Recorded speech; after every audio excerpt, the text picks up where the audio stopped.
నమస్తే. Welcome to our channel TGTV. వార్తా కథనాలపై విశ్లేషణ కార్యక్రమం మార్నింగ్ న్యూస్కు స్వాగతం. నేను మీ జర్నలిస్ట్ సత్య. ముందుగా రాజకీయ పరిణామాలను కనుక పరిశీలించినట్లయితే రాష్ట్రానికి పెట్టుబడులు తీసుకురావడం కోసం అమెరికా పర్యటనలో ఉన్న ముఖ్యమంత్రి రేవంత్ రెడ్డి, అదేవిధంగా ఐటీ శాఖ మంత్రి శ్రీధర్ బాబులు మరి ఏదైతే ఒప్పందాలు చేసుకుంటారో ఆ ఒప్పందాల మీద మరి తీవ్రమైన విమర్శలు వినిపిస్తూ ఉన్నాయి. ఒకవైపు వాల్స్ కర్రా అని మరి 839 కోట్లతోటి ఒప్పందం చేసుకున్న ఆ కంపెనీ మరి అది లిస్టింగ్ అయిందే 3 నెలలు అవుతుంది. మరి దాని మూల పెట్టుబడి ₹1 మించదు.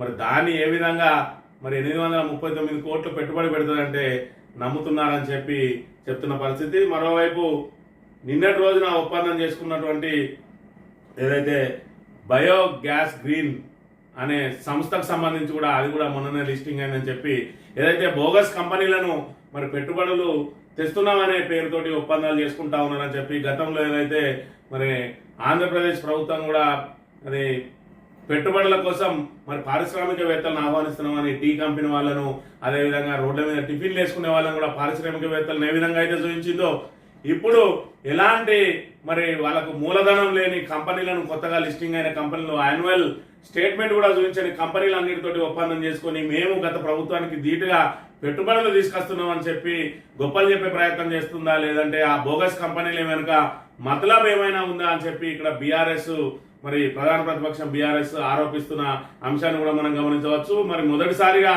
మరి దావోస్కు వెళ్ళినప్పుడు 40,000 కోట్ల పెట్టుబడి తీసుకొచ్చినా అని చెప్పిన మరి ఈ ముఖ్యమంత్రి, అదేవిధంగా ఐటీ మంత్రులు 8,500 కోట్ల రూపాయలు పెట్టుబడి ఏదైతే తెచ్చి పెడతానా అని చెప్పిందో మరి గోడి అనే సంస్థ, ఆ గోడి అనే సంస్థ యాన్యువల్ మరి ఇన్కమే ₹1 మించలేదు. 8,000 కోట్లు ఏ విధంగా తెచ్చి పెడుతుందని, అదేవిధంగా మరో సంస్థ గతంలోనే మరి 2023లోనే ఆల్రెడీ పెట్టుబడులకు ఒప్పందాలు చేసుకున్నదని, తిరిగి దాన్ని మళ్ళీ కొత్తగా పెట్టినట్టుగా చూపించిందని, అదేవిధంగా 12,000 కోట్లతోటి ఆదానిని మరి ఇక్కడికి ఆహ్వానించిండు.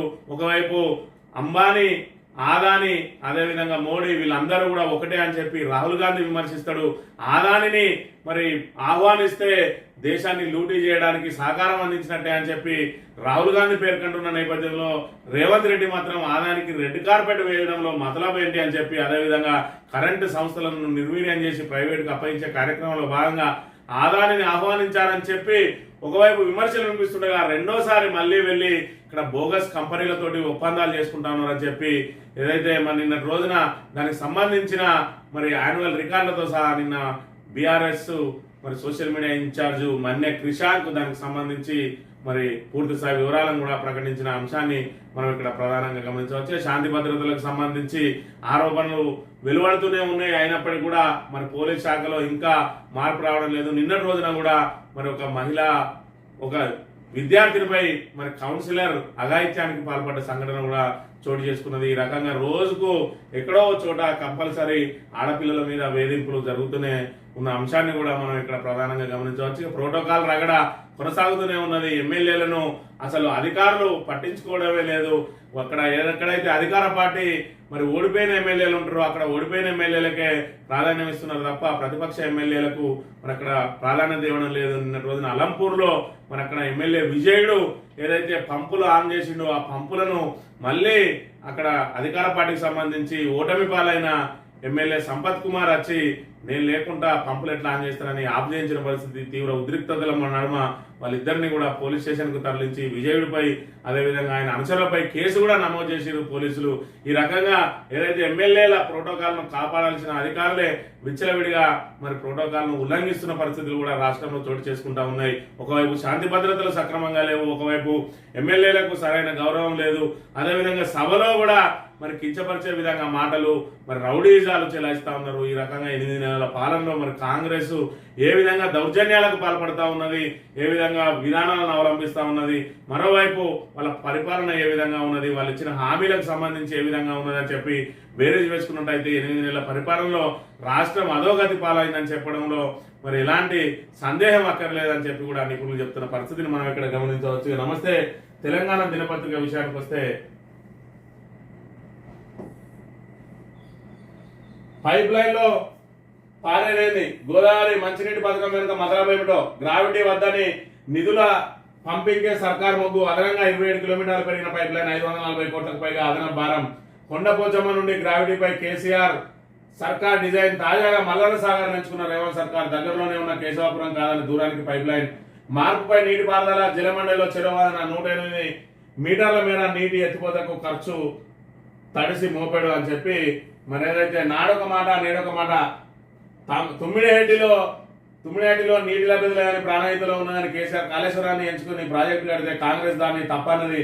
మరి ఇప్పుడేమో కొండపోచమ్మలో నీళ్లు తక్కువని మల్లన్న సాగర్ లో మాత్రమే ఉన్నాయని అక్కడి నుంచి పైప్ లైన్ వేస్తున్నారని చెప్పి ఏదైతే హైదరాబాద్ కు తాగునీటి అందించే కార్యక్రమంలో భాగంగా గతంలో మరి ఇక్కడ గోదావరి ప్రాజెక్టు నుంచి మరి అనుబంధ రిజర్వాయర్ అయిన కొండపోచమ్మ ద్వారా మరి హైదరాబాద్ కు తాగునీరు అందించడానికి దానికి కూడా గ్రావిటీ కెనాల్ ద్వారా మరి ఇక్కడ ఏదైతే కేశవాపూర్ కు మరి అక్కడికి తరలించి అక్కడి నుంచి నీటిని మరి పూర్తి స్థాయిలో హైదరాబాద్ కు అందించడానికి గత ప్రభుత్వం ఆల్రెడీ డిజైన్లు చేస్తే మరి ఇక్కడ రేవంత్ రెడ్డి ప్రభుత్వం వచ్చిన తర్వాత కొండపోచమ్మ సాగర్ ను వదిలేసి మళ్ళీ ఇక్కడ నీటి లభ్యత తక్కువ ఉంటుందని మల్లన్న సాగర్ నుంచి డైరెక్ట్ ఇక్కడ గ్రావిటీ ద్వారా వెళ్లే అవకాశం ఉన్నప్పటికీ కూడా కొత్తగా పైప్ లైన్ వేసి మరి 108 కిలోమీటర్ల అదనంగా మరి ఇక్కడ నీటిని పంపింగ్ చేయడానికి ప్రయత్నం చేస్తున్న పరిస్థితిని కూడా మనం ఇక్కడ ప్రధానంగా గమనించవచ్చు. దీంతో మరి గతంలో తుమ్మిడిహెడ్డి దగ్గర కడితే బాగుండేది, మరి ఇక్కడ కాళేశ్వరం దగ్గరికి ఎందుకు వెళ్ళిండు, దీనికి పంపింగ్ మరి వృధా ఖర్చు అవుతుందని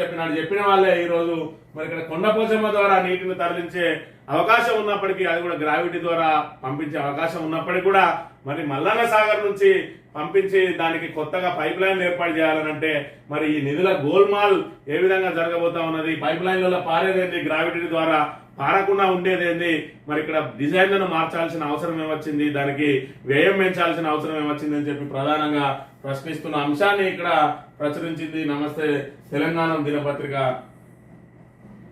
5,560 కోట్లతో పైప్ లైన్, హైదరాబాద్ కు నీళ్ల కోసం అంటూ పరిపాలన అనుమతి, మల్లన్న సాగర్ నుంచి నగరానికి 15 టీఎంసీల తరలింపు, 40% రాష్ట్ర ప్రభుత్వం, 60% ఏజెన్సీ ఖర్చు, 2 ఏళ్లలో భారీ పైప్ లైన్ నీటి శుద్ధి కేంద్రాల నిర్మాణం, కేసీఆర్ ప్రభుత్వంలో గోదావరి మొదటి దశ పూర్తి, కాళేశ్వరం 30 టీఎంసీలతో నగరానికి శాశ్వత భరోసా అని చెప్పి 5,560 కోట్లతోటి పైప్ లైన్ నిర్మాణం చేపట్టబోతా ఉన్నది. ఏదైతే ఇక్కడ మల్లన్న సాగర్ నుంచి మరి అక్కడ నీటిని తరలించడానికి ఇక్కడ చెప్పుకున్నట్టు కొండపోచమ్మ నుంచి మరి నీటిని గ్రావిటీ ద్వారా తరలించి అతి తక్కువ ఖర్చుతో తాగునీరు అందించే అవకాశం ఉన్నప్పటికీ కూడా లేదు మేము కొత్తగానే డిజైన్ చేస్తాం, దానికి మా మార్కే ఉండాలి, అదేవిధంగా మేము కొండపోచమ్మ నుంచి ఇస్తే బీఆర్ఎస్ ఇచ్చినట్టే ఉంటది కాబట్టి మేము మల్లన్న సాగర్ నుంచి ఇస్తాం, అది 500 కోట్లతో పోయేదైనా మంచిదే, మేము 5,000 కోట్లైనా ఖర్చు పెడతాం, కానీ మీరు చెప్పిన డిజైన్ ప్రకారం మాత్రం మేము కొనసాగేది లేదు అని చెప్పి కొత్తగా డిజైన్ ఏర్పాటు చేసి నిధుల దుర్వినియోగానికి పాల్పడుతుందని చెప్పి ప్రతిపక్షాలు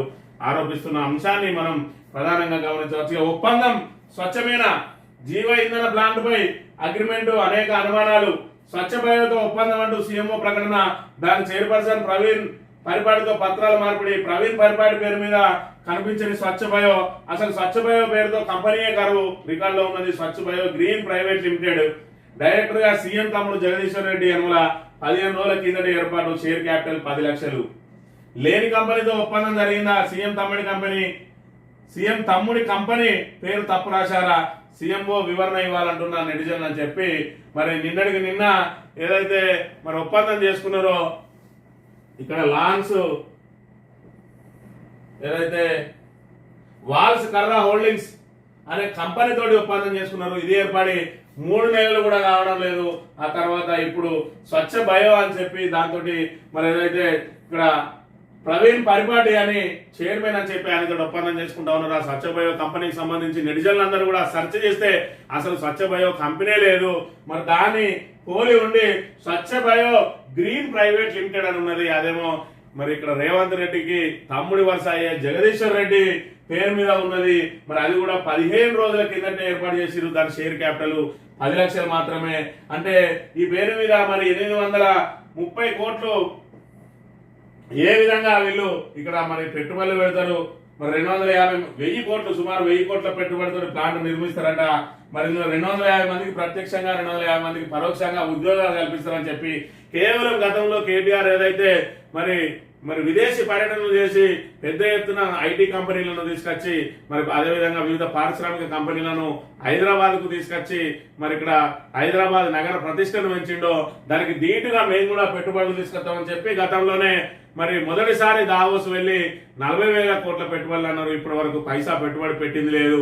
మళ్ళీ ఇప్పుడు వెళ్ళి ఇక్కడ ఏదైతే బోగస్ కంపెనీలతోటే ఇక్కడ ఒప్పందాలు జరుగుతున్నాయని చెప్పి దీని వెనుక మతలబ్ ఏంటి, అసలు ఏం జరుగుతా ఉన్నది? మరి గతంలో రేవంత్ రెడ్డి మరి ఏదైతే ప్రభుత్వం ద్వారా ఇక్కడ ప్రభుత్వ ప్రతినిధులుగా మరి ఇక్కడ కేటీఆర్ లాంటి వాళ్ళు మరి విదేశాలకు వెళ్ళినప్పుడు వాళ్ళు పెట్టుబడులు తీసుకురావడానికి కాదు, వాళ్ళ ఏదైతే అక్రమ సంపాదన అక్కడ పెట్టుబడులు పెట్టడానికి వెళ్తున్నారని తీవ్ర ఆరోపణలు చేసిండు రేవంత్ రెడ్డి. మరి ఇప్పుడు అది ఆయన చేస్తున్న విషయంగా కూడా నెటిజన్లు మరి తీవ్రంగా విమర్శలు చేస్తున్న పరిస్థితి. మీరు వెళ్ళింది పెట్టుబడుల కోసమా, లేదంటే మీరు కూడా అక్రమ సంపాదన అక్కడ పెట్టుబడులు పెట్టడానికో లేకపోతే దాచుకోవడానికి ఏమైనా దారులు వెతుక్కుంటా ఉన్నారా, లేదంటే ఇలాంటి బోగస్ కంపెనీల ద్వారా పెట్టుబడులు తీసుకొచ్చి మరి మీరే పెట్టుబడులు పెట్టి ఆ కంపెనీలలో మరి షేర్లు ఏమన్నా కొంటున్నారా అని చెప్పి కూడా తీవ్రంగా విమర్శలు వస్తున్న నేపథ్యంలో దీని మీద మరి ఖచ్చితంగా ప్రభుత్వం వివరణ ఇవ్వాల్సిన అవసరం ఉంది. ఎందుకంటే షేర్ క్యాపిటల్ 10 లక్షలు 15 రోజుల కిందట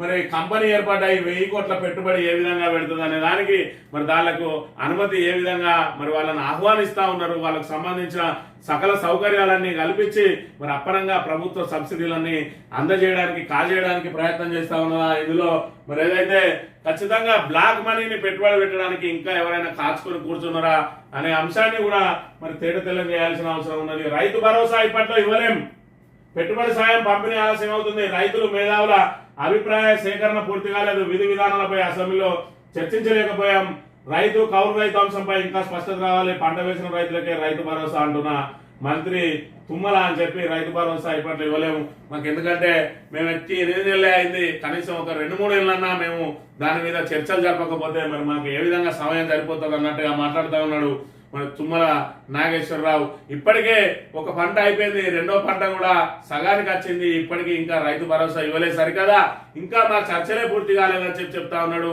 ఇప్పటికే అసెంబ్లీలో దీని మీద విధి విధానాలు రూపొందిస్తాం, ప్రతిపక్షాలతో చర్చిస్తామని చెప్పిండ్రు, ఇంకా మేము రైతులు మేధావులతోటి మరి మాట్లాడలేదంటా ఉన్నాడు. ఇది రైతు బంధు ఏదైతే రైతు భరోసా ఎగవేయడానికి చేస్తున్న కుట్ర. గతంలోనే మరి ఇక్కడ బీఆర్ఎస్ నెత్తి నోరు కొట్టుకున్నది, ఏదైతే రుణమాఫీకి ఇక్కడ రైతు బంధు నిధులను ఇటు మరి మళ్లించిండు, రైతు బంధు నిధుల ద్వారానే ఇక్కడ రుణమాఫీ జరుగుతా ఉన్నదని కూడా చెప్తున్న పరిస్థితి మనం గమనించవచ్చు. కేవలం 12,000 కోట్లు మాత్రమే ఇప్పటి వరకు మరి రుణమాఫీకి కేటాయించిండు. 6,000 కోట్లు మొదట, 6,000 కోట్లు రెండోసారి.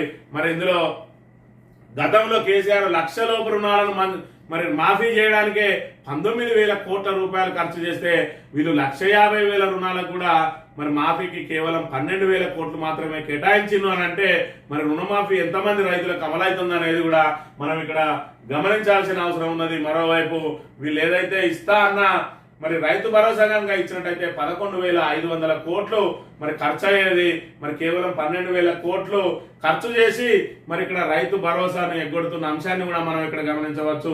ఇక ఈ సంవత్సరం ఎడుదిరిగి ఖరీఫ్కు రైతు భరోసా ఇవ్వలేమని చెప్పకనే చెప్పిండు తుమ్మల నాగేశ్వరరావు అనే అంశాన్ని కూడా మనం గమనించాలి. ఇక మరోవైపు ఏదైతే ఆగస్టు 15 లోపు రుణమాఫీ చేస్తా అని చెప్పిండు, ఇప్పుడు ఆగస్టు 2న 2 లక్షల రుణమాఫీకి ప్రయత్నిస్తామని చెప్పి ఇక్కడ తుమ్మల నాగేశ్వరరావు చెప్తున్న పరిస్థితి మనం గమనించవచ్చు. తప్పులతో మాఫీ కాకపోతే బ్యాంకులదే బాధ్యత, 2వ విడతలో 30,000 మందికి సమస్యలు, వ్యవసాయ శాఖ మంత్రి తుమ్మల నాగేశ్వరరావు అని చెప్పి మరి కేవలం 30,000 మందికి సమస్యలు వచ్చినాయి అంటున్నాడు. మరి మొత్తంగా చూసుకున్నట్టయితే మరి 30 లక్షల మంది కూడా లబ్ధి జరగడం లేదు, మరో 40 లక్షల మంది మరి ఇక్కడ రుణమాఫీ కాకుండా లబ్ధిదారులు ఇబ్బందులు పడే పరిస్థితి ఉన్న నేపథ్యంలో కేవలం బ్యాంకుల మీద నెఫం నెట్టి మరి తప్పించుకునే ప్రయత్నం చేస్తా ఉన్నాడు. అదేవిధంగా ఏదైతే 2 లక్షల రుణమాఫీ ఆగస్టు 15 లోపు చేస్తా అని చెప్పిండ్రో ప్రకటన మాత్రమే చేయడానికి ఏర్పాట్లు చేస్తా ఉన్నారు. ఏదైతే ఆగస్టు 14న మరి అమెరికా పర్యటన ముగించుకొని మరి ఇండియాకు రాబోతా ఉన్నాడో, తెలంగాణలో అడుగు పెట్టబోతా ఉన్నాడో రేవంత్ రెడ్డి, ఏదైతే మరి స్వతంత్ర వేడుకలు ఆగస్టు 15న ఉన్నాయి కాబట్టి దానికోసం మరి 14నే వస్తున్న నేపథ్యంలో 15వ తేదీన మరి నోటి మాటగా ప్రకటన చేయించి ఆ తర్వాత క్రమక్రమంగా నెమ్మదిగా మరి నిధులు విడుదల చేయడానికి ప్రభుత్వం ఆదాయాన్ని సమకూర్చుకుంటున్నది. అందులో భాగంగానే రైతు భరోసాకు ఎగనామం పెట్టిన విషయాన్ని కూడా మనం గమనించవచ్చు. ఈ విషయంగా మరి బీఆర్ఎస్ ఏర్పాటు చేసిన రైతు సెల్ కు మరి ఇక్కడ ఫిర్యాదుల వెలువ వస్తున్నది, రుణమాఫీపై ఫిర్యాదుల వెలువ. బీఆర్ఎస్ వాట్సాప్ నెంబర్ కు రైతుల నుంచి మెసేజ్లు, 20 గంటల్లో 30,000 మంది రుణమాఫీ బాధితులు ఫిర్యాదు చేసిరు అని అంటే పరిస్థితి ఏ మేర ఉన్నదో మనం అర్థం చేసుకోవచ్చు. ఇప్పటికే అనేక మందికి రుణమాఫీ వివిధ కారణాలతోటి మరి అడ్డుకుంటా ఉన్నారు. ఒకవైపు రేషన్ కార్డుకు సంబంధమే లేదన్నారు. రేషన్ కార్డు లేని ఏ ఒక్కరికి కూడా ఇప్పటి వరకు రుణమాఫీ కాలేదు. అదేవిధంగా మరి ఏదైతే పిఎం కిసాన్ నిబంధనలు ఉన్నాయో అవన్నిటిని కూడా యథాతథంగా అమలు చేసిరు. మనం చూసుకున్నట్టయితే గత ప్రభుత్వం బీఆర్ఎస్ ప్రభుత్వం రైతు బంధు ఇచ్చిన ప్రతి ఒక్కరికి కూడా పిఎం కిసాన్ రాలేదు. పిఎం కిసాన్ లో అనేక నిబంధనలు రూపొందించి అందులో సగానికి పైగా కొత్తబడ్డది. అదే నిబంధనలు ఈ రోజు అమలు చేసిన తెలంగాణ ప్రభుత్వం సగం కంటే ఎక్కువ మందికి రుణమాఫీకి మోకాలడ్డిందనే విషయాన్ని మనం ఇక్కడ ప్రధానంగా పరిగణించవచ్చు. దానికి ప్రత్యక్ష ఉదాహరణగా ₹1,00,000 లోపు రుణం 19,000 కోట్లు కేసీఆర్ నిధులు కేటాయిస్తే మీరు 12,000 కోట్లతోటి 1,50,000 రుణాల వరకు ఏ విధంగా మాఫీ చేయగలిగిందో మరి మీ దగ్గర ఏదైనా అబ్రకదబ్రక మంత్రం ఉన్నదా అనే విషయాన్ని కూడా ప్రజలకు వివరించకుండా బ్యాంకుల మీద నెపం పెడుతున్న అంశాన్ని మనం ప్రధానంగా గమనించవచ్చు. ఇక స్పీకర్ కు గడువు పెడతాం, మీ వైఖరి ఏంటో చెప్పండి, నిర్దిష్ట గడువులుగా నిర్ణయించాలని సుప్రీంకోర్టు చెప్పింది కదా. పార్టీ ఫిరాయింపుల కేసులో అడ్వకేట్ జనరల్ కు హైకోర్టు సూటి ప్రశ్న అని చెప్పి ఏదైతే పార్టీ మారిందో బీఆర్ఎస్ ఎమ్మెల్యేలు ఫిరాయింపుదారులను వాళ్ళ మీద వేటు వేయాలని చెప్పి బీఆర్ఎస్ ఎమ్మెల్యేలు హైకోర్టును ఆశ్రయించారు. దాని మీద వాదనలు జరుగుతూ ఉన్నాయి. మరి ఇప్పటికే 7-8 సార్లు వాయిదాలతోటి మరి వాదనలు జరుగుతున్నాయి. ఇక హైకోర్టు ఖచ్చితంగా దీని మీద ఏదో ఒక నిర్ణయం తీసుకుంటుందని చెప్పి మరి తెలంగాణ ప్రజల్లో కూడా ఆసక్తి నెలకొన్నది.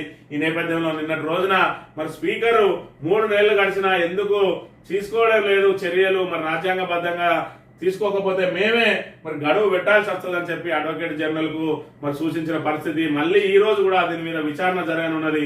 ఒకవేళ హైకోర్టు కనుక మరి సరైన నిర్ణయం సరైన తీర్పు వెలువరించిన పక్షంలో సుప్రీంకోర్టును కూడా ఆశ్రయించడానికి మరి సిద్ధంగా ఉన్నాం బీఆర్ఎస్ అని చెప్పి మొన్నటి రోజున కేటీఆర్ ప్రకటించిన అంశాన్ని కూడా మనం ఇక్కడ ప్రధానంగా గమనించవచ్చు. నల్లా కనెక్షన్లలో తెలంగాణ ఫస్ట్, గ్రామీణ ప్రాంతాల్లో ప్రతి ఇంటికి ట్యాప్ కనెక్షన్ 2020-21 నాటికే పెద్ద రాష్ట్రాల్లో మనమే టాప్. నల్ల కనెక్షన్లలో దేశ సగటు 77.83% మాత్రమే.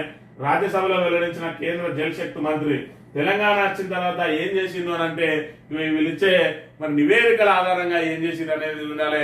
రేవంత్ రెడ్డి పచ్చి అబద్ధాలతోటి ఈరోజు తెలంగాణ మరి అట్టడుగున ఉన్నదని చెప్పి జనాలను మభ్యపెట్టే ప్రయత్నం చేస్తా ఉన్నాడు.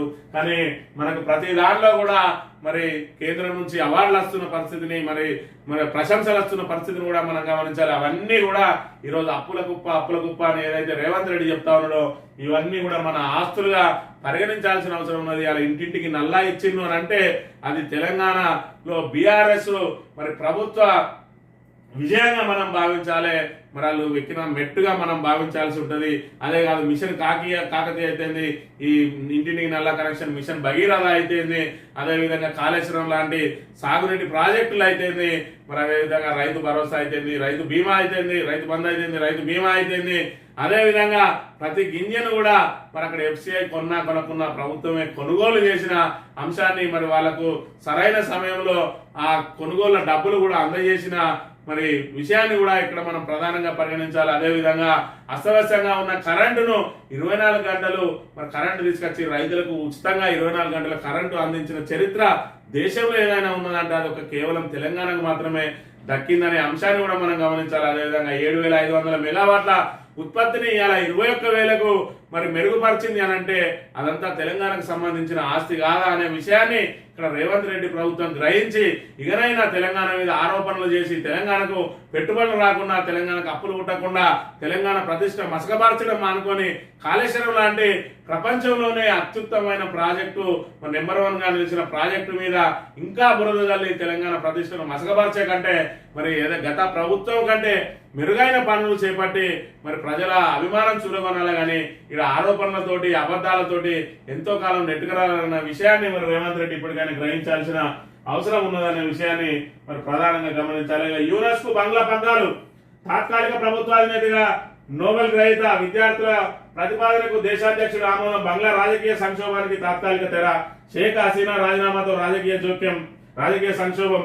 పార్లమెంటు రద్దు చేసిన అధ్యక్షుడు షహబుద్దీన్ తాత్కాలిక ప్రభుత్వాన్ని ఏర్పాటు చేసేందుకు సమ్మతి. జైలు నుంచి మాజీ ప్రధాని ఖలీదా జియా విడుదల అని చెప్పి మరి ఏదైతే ఇక్కడ నిరుద్యోగులు తిరగబడి ఏదైతే ఉద్యోగాలలో 30% స్వతంత్ర సమరయోధుల కుటుంబాలకు కేటాయించడాన్ని నిరసిస్తూ మరి వాళ్ళు తిరుగుబాటు చేసిరు. ఆ తిరుగుబాటు చివరకు హసీనాను దేశం నుంచి మరి తరిమివేసే వరకు వెళ్ళింది. నిరుద్యోగులందరూ ఏకమై ప్రాణాలకు పణంగా ప్రాణాలను పణంగా పెట్టి ప్రాణాలకు తెగించి మరి ఢాకా వీధుల్లో లక్షలాది మందిగా ప్రదర్శనలు చేసి మరి దాడులకు దిగడంతో పలాయనం చిత్తగించింది ఇక్కడ షేక్ హసీనా. మరోవైపు ఏదైతే ప్రభుత్వాన్ని మరి తాత్కాలిక ప్రభుత్వాన్ని ఏర్పాటు చేయడానికి నిన్న రోజున అధ్యక్షుడు మరి ఇదే నిరుద్యోగులతో చర్చలు జరిపి వాళ్ళ డిమాండ్ల మేరకు నోబెల్ శాంతి గ్రహీత ఎవరైతే ఉన్నారో మరి యూనస్, ఆ యూనస్ కు బంగ్లా పగ్గాలు అప్పచెప్పిరు. తాత్కాలిక ప్రధానిగా ఆయన నియమించిండ్రు. అదేవిధంగా ప్రభుత్వాన్ని రద్దు చేసిండ్రు.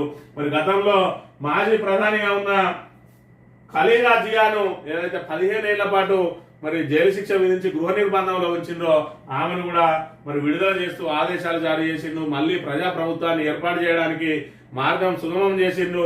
అయినప్పటికీ ఇంకా అక్కడ అల్లర్లు కొనసాగుతూనే ఉన్నాయి.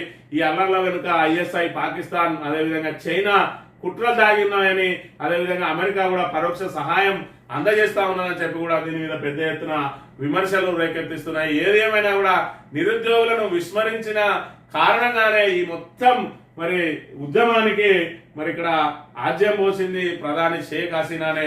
ఆ రిజర్వేషన్ల మీద వ్యతిరేకత వచ్చినప్పుడు నిరుద్యోగులతో చర్చించి మరి వాళ్ళకు సానుకూల నిర్ణయం తీసుకున్నట్టయితే ఆమె ఈరోజు పదవీచ్యుతురాలై మరి అవమానకర రీతిలో దేశం నుంచి పారిపోయే పరిస్థితి ఉండకపోయేదనే అంశాన్ని కూడా మనం ఇక్కడ ప్రధానంగా గమనించవచ్చు. బీఆర్ఎస్ ఎమ్మెల్యేపై జులుం, తుమ్మిళ్ళ లిఫ్ట్ వద్ద అధికార పార్టీ నేతల దౌర్జన్యం, ప్రోటోకాల్ ను అభాస్యం చేసిన కాంగ్రెస్ నాయకుడు, తొలుత మోటార్లను ఆన్ చేసిన ఆలంపూర్ ఎమ్మెల్యే విజయుడు, ఆ తర్వాత వచ్చి మోటార్లను బంద్ చేయించిన సంపత్ కుమార్, రైతులకు నీళ్లు ఇవ్వాలని పోలీసుల కాలు పట్టుకున్న ఎమ్మెల్యే విజయుడి అరెస్ట్ పై నిరసనలు అని చెప్పి ఇక్కడ ఏదైతే ప్రోటోకాల్ పాటించడం లేదని అసెంబ్లీలో కూడా మరి ఇక్కడ ఎమ్మెల్యేలు ఫిర్యాదు చేసిన పరిస్థితి మనం గమనించవచ్చు. ఒకవైపు మరి మహిళా మాజీ మంత్రి ప్రస్తుత ఎమ్మెల్యే సబితా ఇంద్రారెడ్డిని ప్రోటోకాల్ కు మరి అనుమతించకుండా ఆమెను అనేక సార్లు అవమానాలకు గురి చేసిండ్రు. ఏదైతే ఓడిపోయిన ఎమ్మెల్యేలు వేదిక మీద, గెలిచిన ఎమ్మెల్యేలు వేదిక కింద ఉంటున్నారని చెప్పి కేటీఆర్ కూడా మరి స్వయంగా దీని మీద ఫిర్యాదు చేసిన పరిస్థితి. అయినప్పటికీ కూడా కాంగ్రెస్ నాయకులు మరి నవ్విపోదురు గాక మాకేడు సిగ్గు అని చెప్పి ఇక్కడ ఓడిపోయిన ఎమ్మెల్యేలతోటే మరి ఇక్కడ కార్యక్రమాలన్నీ కూడా జరిపిస్తున్న పరిస్థితిని మనం గమనించవచ్చు. నిన్న రోజున అలంపూర్ కు సంబంధించి తుమ్మిళ్ళ లిఫ్ట్ మరి రైతులకు నీటిని విడుదల చేయడానికి, మోటార్లు ఆన్ చేయడానికి మరి ఇక్కడ ఏదైతే నీటిపారుదల శాఖ అధికారులు నిన్న రోజున టైం పెట్టాడు. ఆ టైంకు మన ఎమ్మెల్యే విజయుడు అక్కడికి వస్తే సంపత్ కుమార్ రాక ఆలస్యం జరగగా మరి ఈయన లిఫ్ట్ ఆన్ చేయడంతో మేము రాకుండా ఏ విధంగా ఆన్ చేస్తారని చెప్పి ఆయన వచ్చి దౌర్జన్యంగా మళ్ళీ ఆపివేయించిన పరిస్థితి మనం గమనించవచ్చు. దాంతో రైతులకు నీళ్ళు ఇచ్చే విషయంలో రాజకీయాలు ఎందుకని ఆయన ఓడిపోయిన ఎమ్మెల్యే పెత్తనం ఏందని చెప్పి ఆయన ప్రశ్నిస్తూ అక్కడ నిరసన వ్యక్తం చేసిండు. మరి నిరసన వ్యక్తం చేస్తున్న మరి ఎమ్మెల్యేతో పాటు ఆయన అనుచరులు 20 మంది, సుమారు 20 మందిని పోలీసులు అరెస్ట్ చేసి వాళ్ళ మీద కేసు నమోదు చేసిందంటే మరి ఇక్కడ ప్రజాస్వామ్యం ఏ విధంగా పరిడ వెళ్తా ఉన్నది కాంగ్రెస్ ప్రభుత్వంలో అనే విషయాన్ని ఇక్కడ గమనించాలి. మరి గెలిచిన ఎమ్మెల్యే ఆయన ప్రోటోకాల్ ను పరిరక్షించాల్సిన అధికారులు ఉల్టా ఆయన మీద కేసులు పెడతా ఉన్నారు. ఆయన అక్కడి నుంచి నిర్బంధించి తరలిస్తా ఉన్నారు. మరి ఓడిపోయిన ఎమ్మెల్యేకు రాచమర్యాదలు చేస్తా ఉన్నారు. ఇది ప్రజాస్వామ్యంలో మార్పు అని చెప్పి కాంగ్రెస్ ప్రభుత్వం తీసుకొచ్చిన మార్పు ఏ విధంగా ఉన్నదో కూడా మనం ప్రజలందరూ కూడా ఈ విషయాలన్నింటినీ ప్రధానంగా గమనించాల్సిన అవసరం ఉన్నది. ఇక గ్రూప్ 1 అంతా సక్రమమే అంటున్న అధికారులు మరి కటార్ మార్కులు ఎందుకు చెప్తలేరు? జియో 29 ప్రకారం నియామకాలతో రిజర్వ్ కోటాలో అన్ని వర్గాలకు అన్యాయం జరుగుతుంది అంటున్న మరి ప్రవీణ్ కుమార్. ఏదైతే గ్రూప్ 1 కు సంబంధించి 29 జియో ప్రకారం ముందుగా ఏదైతే మరి జనరల్ కోటాను మరి నింపాలి. జనరల్ కోటాలో నింపితే అలా ఎస్సీలైనా, ఎస్టీలైనా, బీసీలైనా ఎవరికి ఎక్కువ మార్కులు వస్తే వాళ్ళు ముందు జనరల్ కోటాలో వెళ్ళాలి. కానీ ఇక్కడ ఏదైతే ఎస్సీ, ఎస్టీ, బీసీలను మరి నింపి మిగతా వాళ్లకు ఇబ్బందులకు గురి చేస్తా ఉన్నారు. తర్వాత జనరల్ కోటా పెట్టడంతో మరి జనరల్ కోటాలో వీళ్ళు పోలేకపోతా ఉన్నారు, మరి ఇబ్బందులు పడతా ఉన్నారు. ముందుగా రిజర్వేషన్లు ఎలా నింపుతారు? మరి జియో 29 దానికి అడ్డంకిగా మారిందని చెప్పి ఇక్కడ నిన్న రోజున ప్రవీణ్ కుమార్ నిలదీసిన అంశాన్ని కూడా మనం ఇక్కడ ప్రధానంగా గమనించవచ్చు. లిఫ్ట్ ఇస్తానని బాలికపై కౌన్సిలర్ లైంగిక దాడి, కారు ఎక్కించుకునే అఘాయిత్యం నిజామాబాద్ జిల్లాలో ఘటన. నిందితుడిని చిరకబాదిన స్థానికులు పోక్సో కేసు కింద నమోదు అని చెప్పి ఒక ప్రజాప్రతినిధి అయి ఉండి నిస్సిగ్గుగా మరి ఇక్కడ ఒక మహిళ కూడా కాదు, బాలికను, ఏదైతే మైనర్ బాలిక మీద అత్యాచార యత్నానికి ప్రయత్నం చేసిండు, ఆ పట్ల అసభ్యంగా ప్రవర్తించిండు. మరి ఏదైతే కారులో లిఫ్ట్ ఇస్తానని చెప్పి ఒకవైపు మరి పోలీసు వ్యవస్థ దిగజారుతా ఉన్నది, శాంతి భద్రతలు క్షీణించి ఉన్నాయని చెప్పి అంటే పోలీసులు మరి ఏదైతే ఇలాంటి సంఘటనల మీద కఠిన చర్యలు చేపట్టకపోవడం మూలంగా అదేవిధంగా పోలీసు వ్యవస్థ మీద మరి ఇక్కడ నియంత్రణ కరువైంది, వాళ్ళ మీద పర్యవేక్షణ కరువైంది. మరి రాష్ట్రానికి హోమ్ మినిస్టర్ లేకపోవడం కూడా ఇవన్నిటికీ ప్రధాన కారణం. మరోవైపు కేవలం ఇలా ప్రతిపక్షాల మీద జులుం ప్రదర్శించడానికి మరి ఎమ్మెల్యేలను కూడా తీసుకెళ్లి నిర్బంధించడానికి మరి ఏదైతే ఇక్కడ అధికార పక్షం అడుగులకు మడుగులొత్తడానికి మాత్రమే పోలీస్ డిపార్ట్మెంట్ పనిచేస్తున్నది కానీ శాంతి భద్రతల పరిరక్షణ కానీ ప్రజలకు రక్షణ కల్పించే విషయంలో కానీ మరి ఎలాంటి మరి చర్యలు తీసుకోవడం లేదు.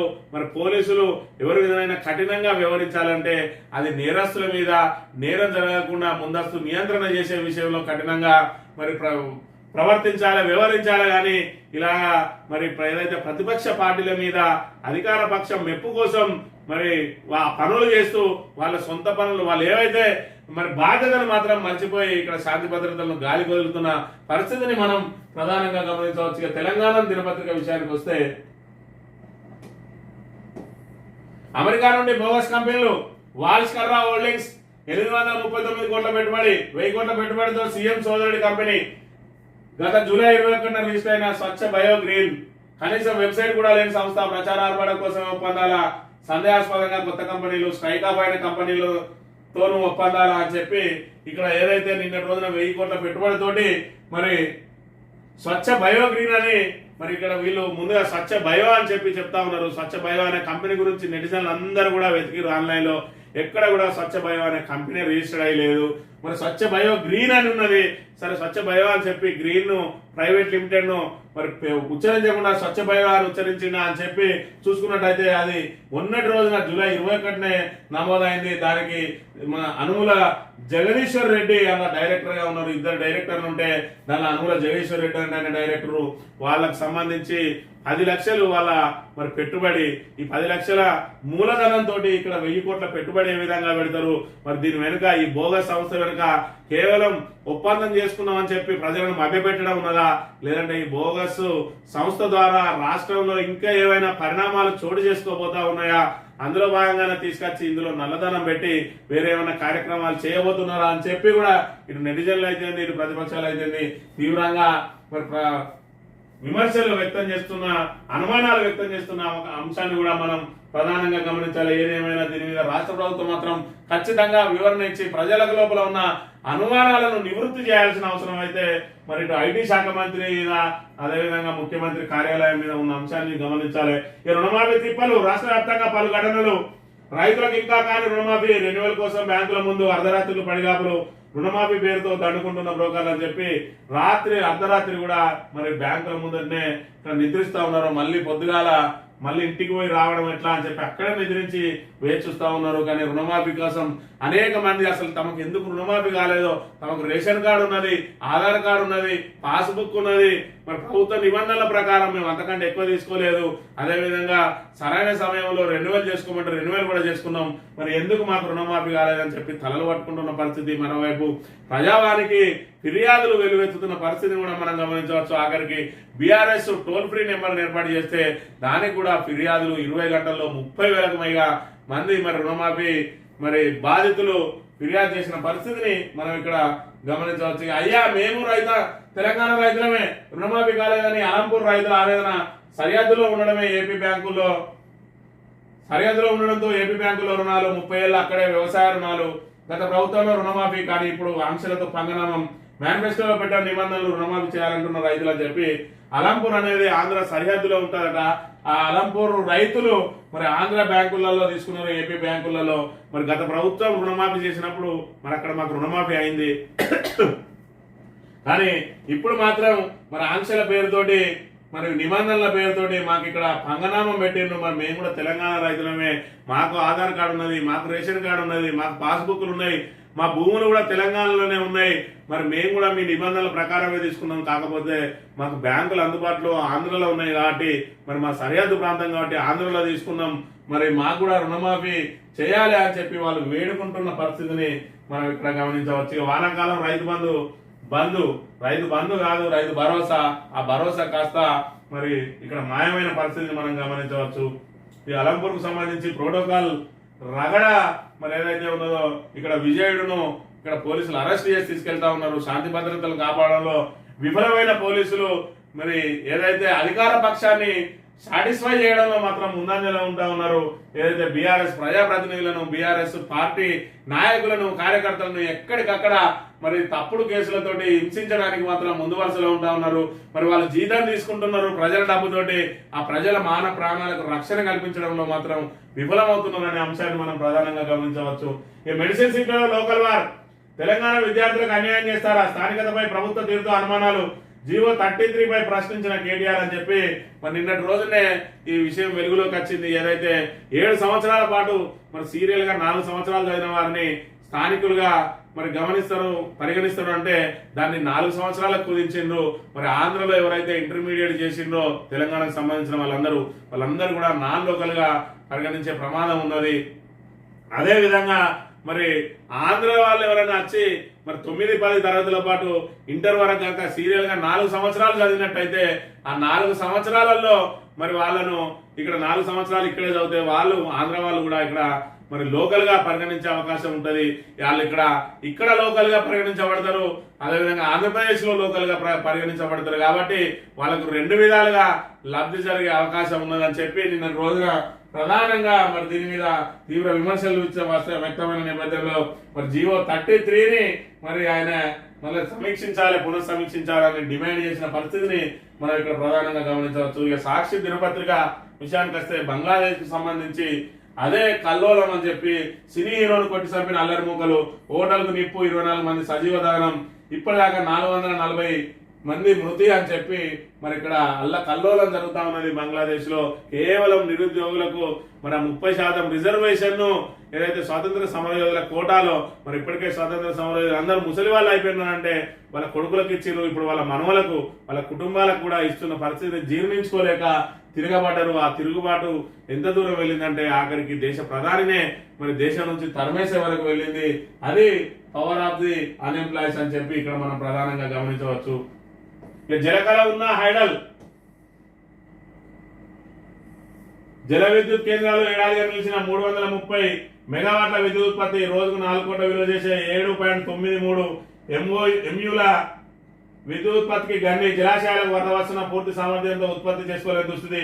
మరమ్మతుల నిర్వహణలో జెన్కో యాజమాన్యం తీవ్ర తాత్సారం. ఫలితం పూర్తి స్థాయి సీఎండీ లేక విద్యుత్ కేంద్రాలపై పర్యవేక్షణ కరువు అని చెప్పి ఏదైతే జెన్కో మరి ఇక్కడ విద్యుత్ ఉత్పత్తి చేయడానికి ఇక్కడ పూర్తి స్థాయిలో వరద వస్తున్నా కూడా మరి వీళ్ళ దగ్గర ఉన్న ఏవైతే మోటార్లకు సంబంధించి ఇబ్బందులు ఉన్నాయో దాంతో పూర్తి స్థాయిలో మరి ఇక్కడ విద్యుత్తును రోజు 4 కోట్ల విద్యుత్తును ఉత్పత్తి చేసుకునే అవకాశం ఉన్నప్పుడు కూడా దాన్ని కోల్పోతా ఉన్నది. దీనికి పూర్తి స్థాయిలో మరి సరైన చైర్మన్ లేకనే ఇబ్బంది జరుగుతా ఉన్నదని చెప్పి ప్రధానంగా ప్రచురించింది.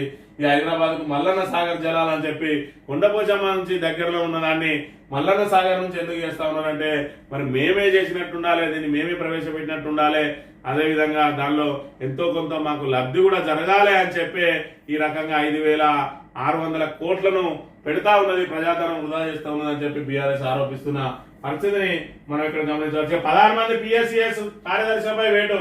రుణమాఫీ అవకతవకలపై సహకార శాఖ సీరియస్. మరో 13 మంది కార్యదర్శులపై క్రమశిక్షణ చర్యలు.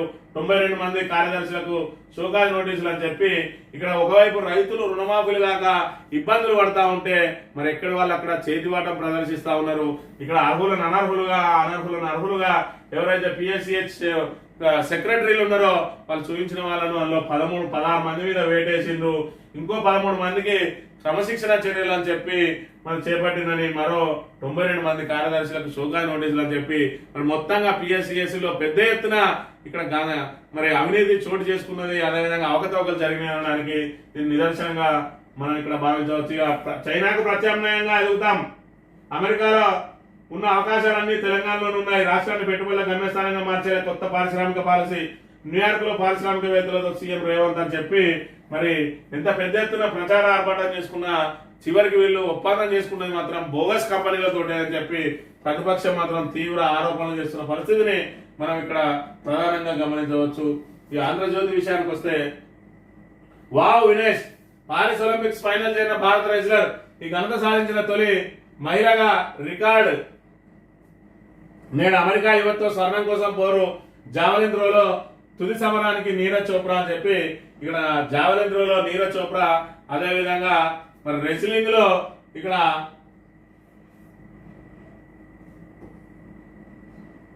వినేష్ ఫగట్ మరి ఇక్కడ ఫైనల్ కి చేరింది. అంటే పథకం మాత్రం ఇద్దరికి కూడా ఖరారైంది, 2 పథకాలు. మరోవైపు పథకం వేటలో ముందంజలో ఉంటది అనుకున్న హాకీ జట్టు మాత్రం ఇక్కడ సెమీఫైనల్స్ లో ఓడిపోయిన పరిస్థితి. దాంతో మరి ఇక్కడ కేవలం ఇప్పుడు కాంస్యం కోసం మాత్రమే పోటీ పడతా ఉన్నది. ఏదేమైనా రెజ్లింగ్ లో ఉన్న జావెలిన్ త్రోలో మరి 2 పథకాలు మాత్రం ఖచ్చితంగా వస్తాయని చెప్పి ఇక్కడ భారత్ అంతా ఎదురు చూస్తున్న పరిస్థితిని మనం ఇక్కడ గమనించవచ్చు.